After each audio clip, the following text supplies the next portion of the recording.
world had long feared the spread of ideas over armies, yet none could foresee the ascent of Zen master Benzi or his dark gospel. His influence began quietly in Japan, with shadowy gatherings in temples, before swelling into a movement that captivated thousands. Once a revered Buddhist monk, Benzi's teachings turned sinister as he proclaimed demons as saviors, offering freedom from suffering through allegiance. Standing before a crowd in Tokyo, Benzi declared, "Demons are not enemies. They bring salvation. Why suffer through rebirth when you can embrace their power and eternal life?"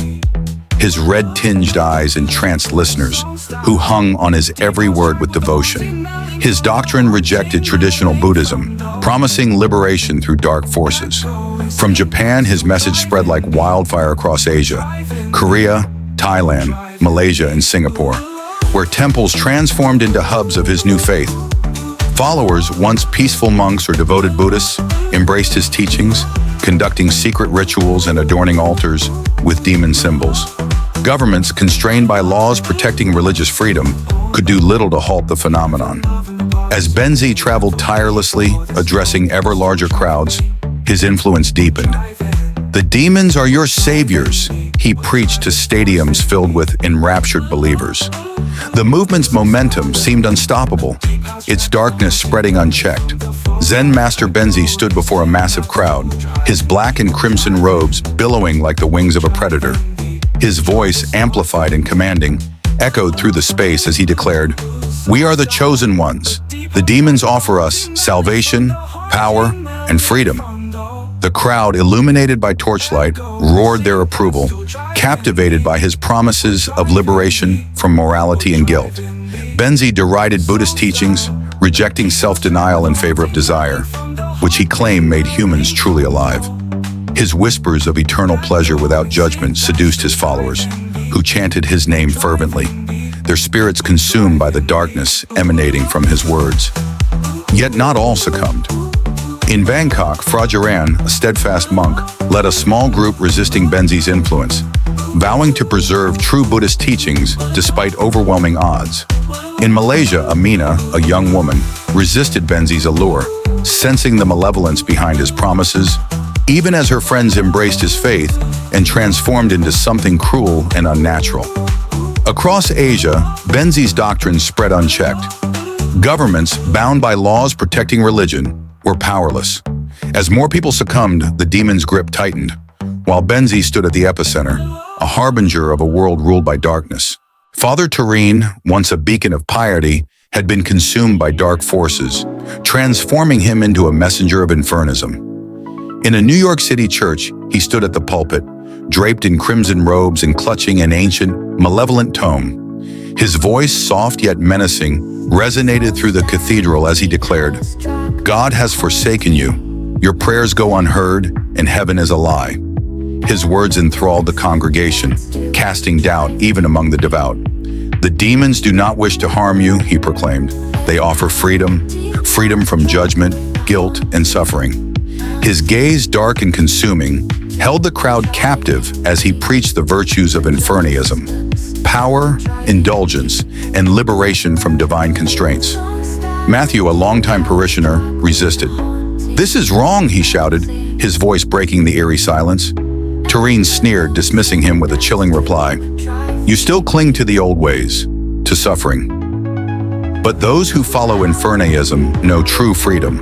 Drawn by Turin's words, many approached the altar, their eyes glowing with a sinister light as infernism's grip tightened.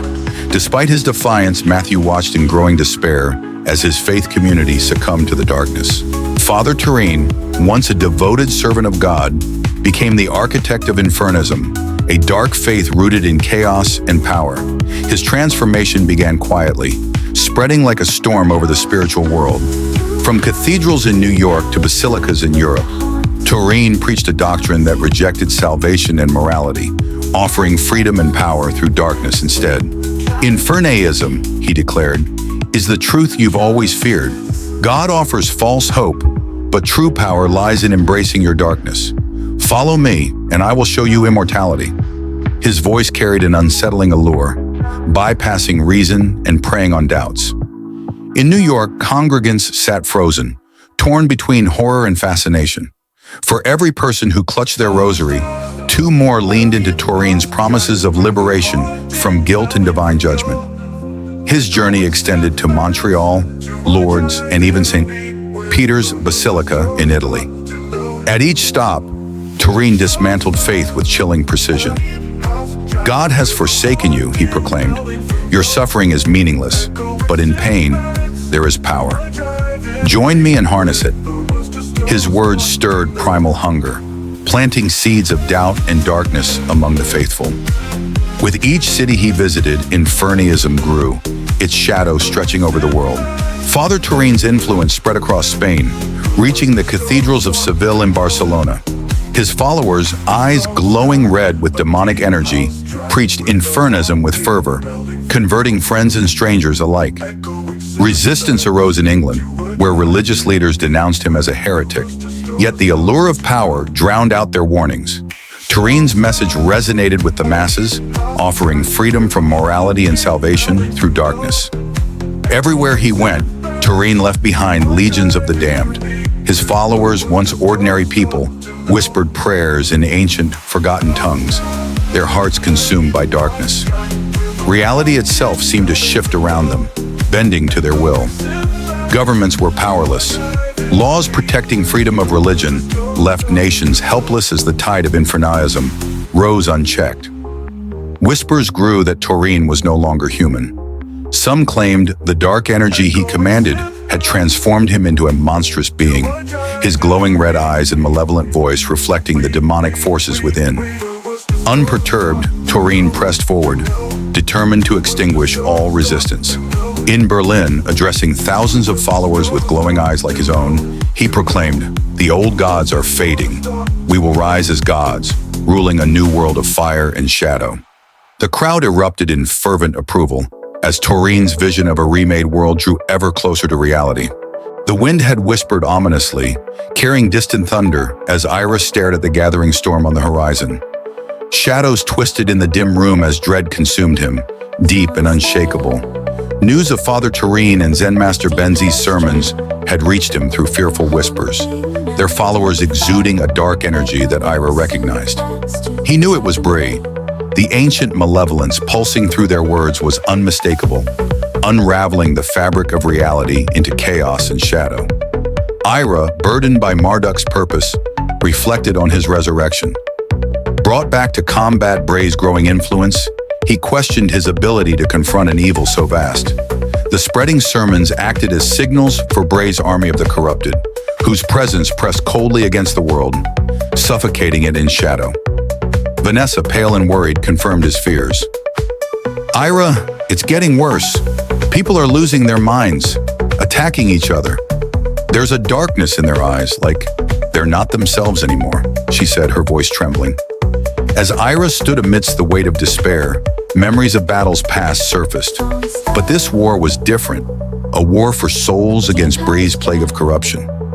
Despite the pull of darkness, Ira clung to the hope of Marduk's light, though he doubted if it would be enough. Ira observed the storm outside, his clenched jaw mirroring his resolve. He had seen the malevolent energy of Bray in the red, bloodshot eyes of Turin's and Benzi's corrupted followers.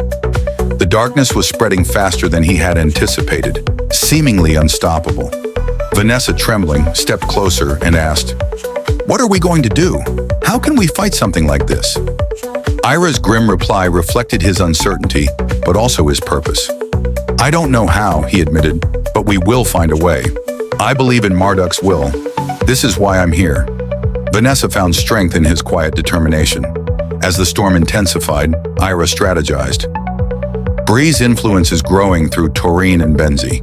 We need to find the source of his power and cut it off. Vanessa's determination solidified. "What do you need me to do?"